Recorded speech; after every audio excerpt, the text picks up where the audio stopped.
Hi, today I would like to show you how you can create docked windows or docked elements on your application, just like you have it in the Lazarus IDE, where you have the different form elements in individual docked panels, and these docked panels or docked forms can be moved out from this docking, or even you can move them back to different positions, and then of course you can save your settings in the ID. I'm not going into that detail, but what I will share with you is that how you can basically create forms and then dock them on the main form itself. So for this to demonstrate it, I created a very simple application, and actually what this application is doing, that I have the main form with a docking panel on it, which will take care about docking the individual forms created separately. And either I'm creating these forms directly docked on the dock panel, or these will be let's say floating forms which can be also docked on the main panel. These forms are not containing any content, just a simple text showing that I have a form created on either on the docked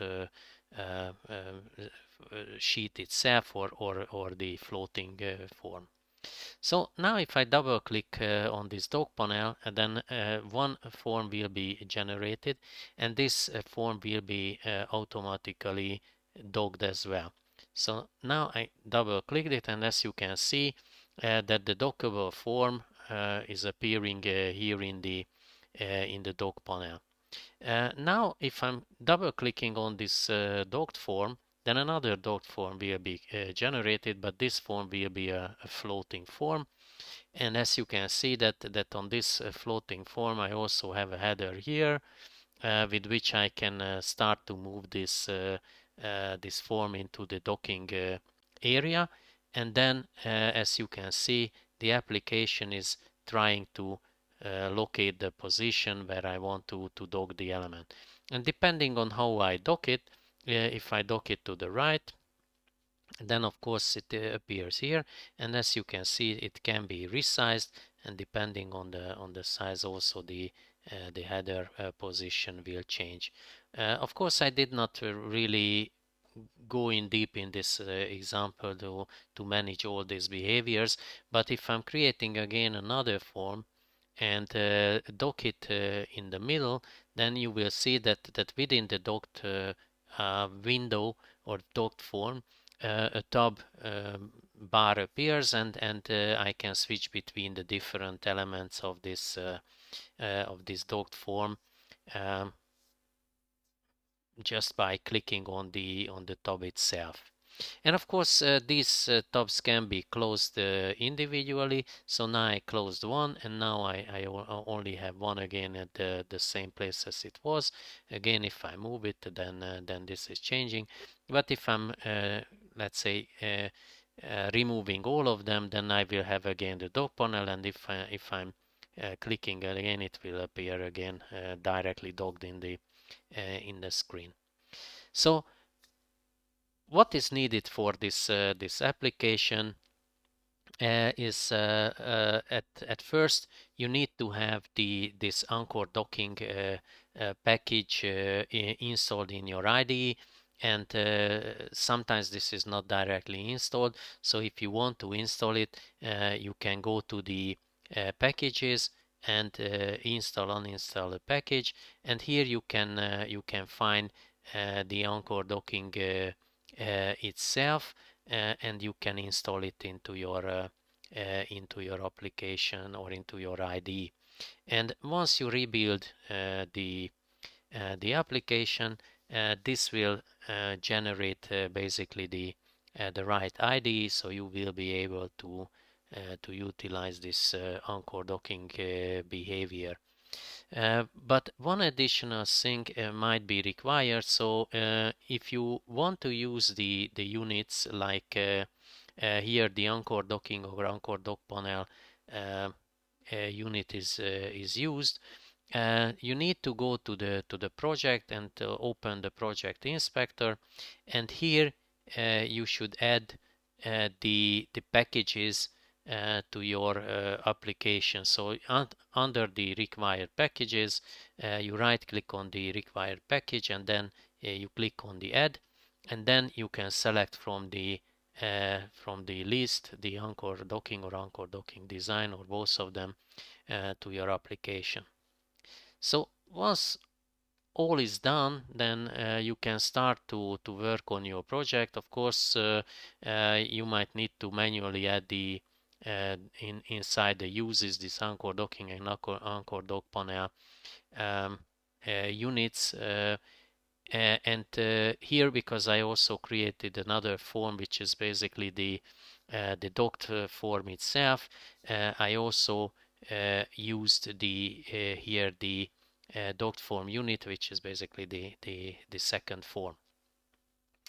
So now I open the main form. So basically, this is the form what I'm using for the application, and I just put a placeholder main menu here, just to show that the panel is actually working below the menu itself.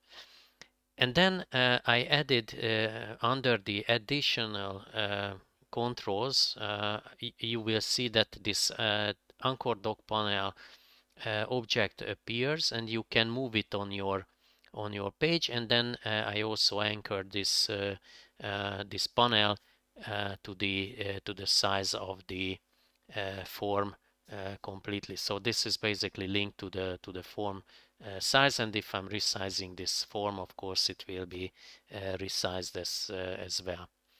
The next thing what I did here is that, of course, under the dock panel events, I use this double click or on double click event, and actually I linked the original form double click event on it.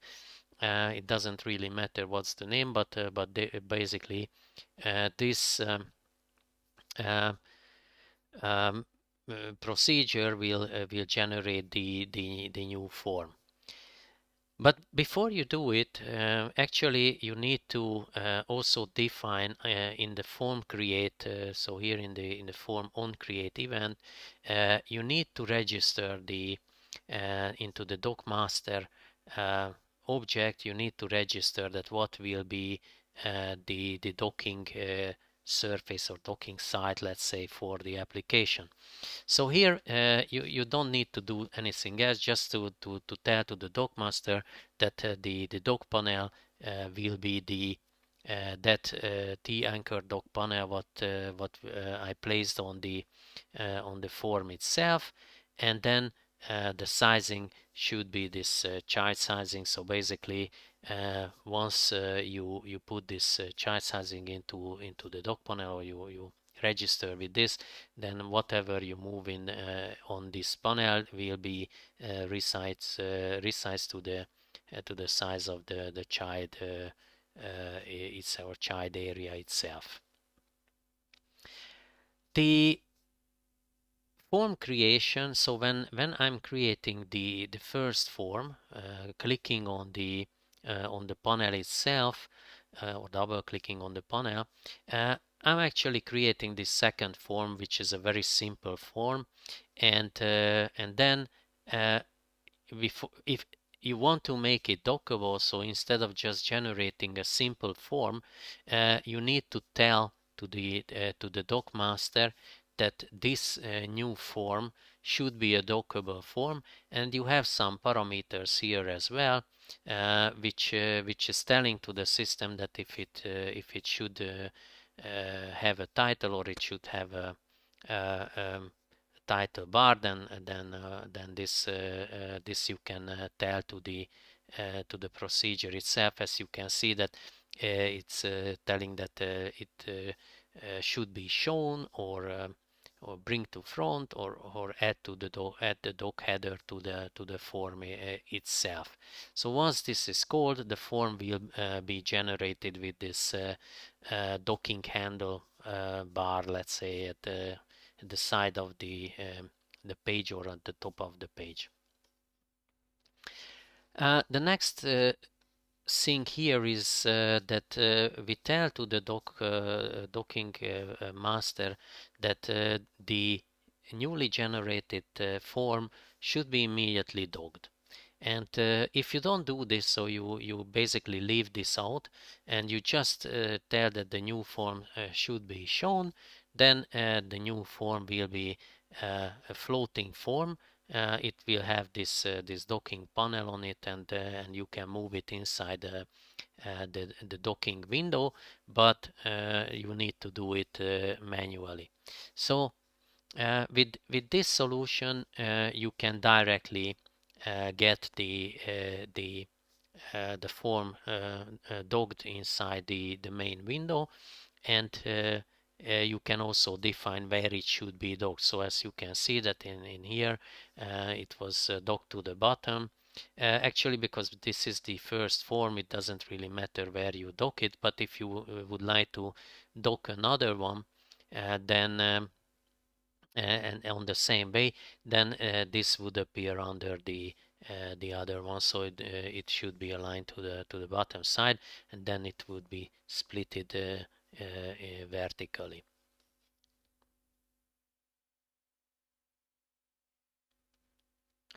The dock form itself is just generated with this with the same way, let's say, that with the double click on the form, a new dockable form is generated. And as you can see here, when I was generating it, I was not calling this manual dock procedure, and because of this the form itself is showing up as a floating form, and later on I can move it inside the application window, and then the docking itself is happening.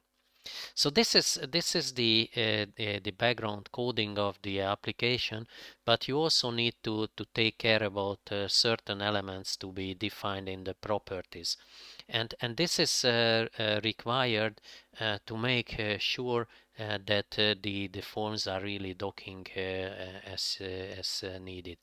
So the first thing, as you can see here, that this second form what I'm generating is not a dock site, so it itself is not docking anything by itself.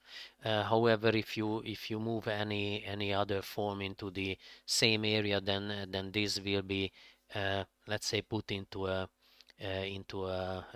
tab list or tab form, and you can switch between those.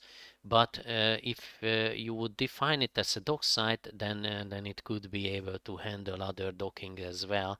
But I'm not recommending it, because if you have multiple dock sites, this might confuse the system, and then it might not work as you intended to get the application working.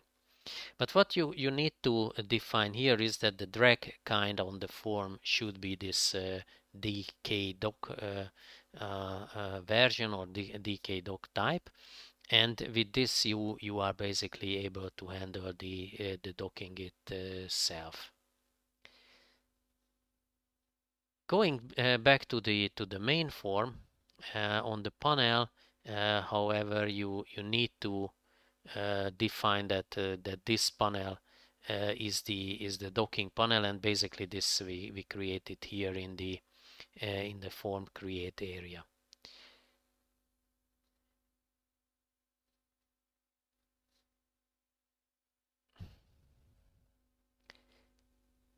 Where you need to make sure that this dock site behavior is clicked to true is on the main form. So here, as you can see, that on the main form the dock site is set to true.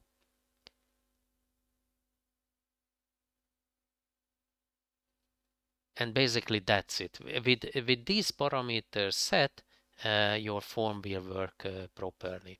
One more thing what is worth to mention is that you might face with an issue that when you create your application with this anchor docking solution and you start to move the main form, it starts to flicker. And this is because of the resizing behavior of the inner panel and the form itself.